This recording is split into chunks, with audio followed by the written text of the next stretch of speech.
An underwhelming campaign comes to an end. 3 games, you've conceded 6 goals, you did not score 1.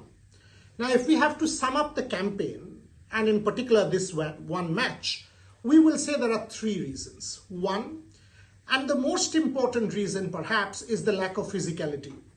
Coach Igor's match keeps talking about it, and today it was evident when Akash Mishra tumbled because of a shoulder charge.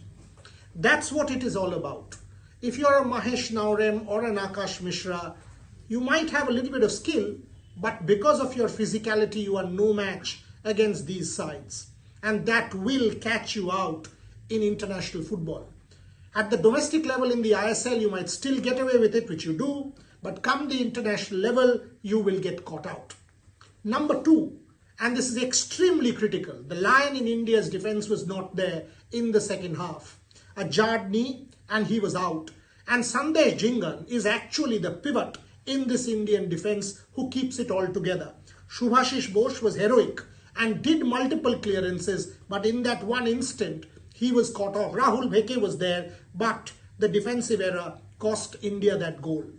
Finally, and this is perhaps a tad too critical, India did get their chances. Against Uzbekistan, for example, in the second half, India should have scored.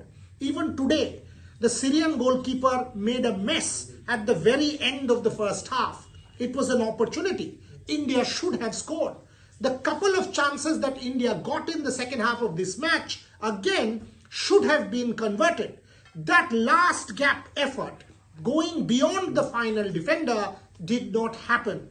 Plenty of learnings from this. You will play against Afghanistan in the World Cup qualifier, and possibly will be your golden opportunity to make the 3rd round.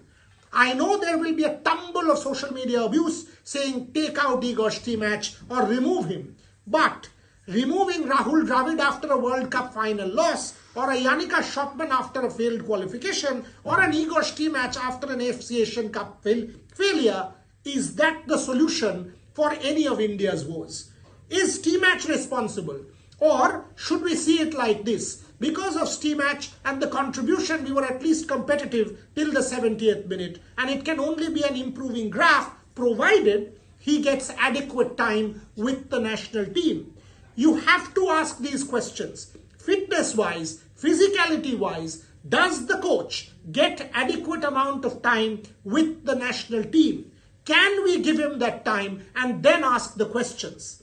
Whatever it is, from the drawing board, the focus will now shift to the World Cup qualifiers. And India does have a chance. Against a Kuwait and an Afghanistan, India should win.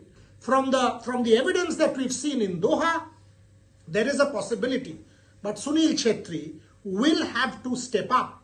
There were opportunities for Sunil, and he will be the first one to be self-critical and say the captain could have done better.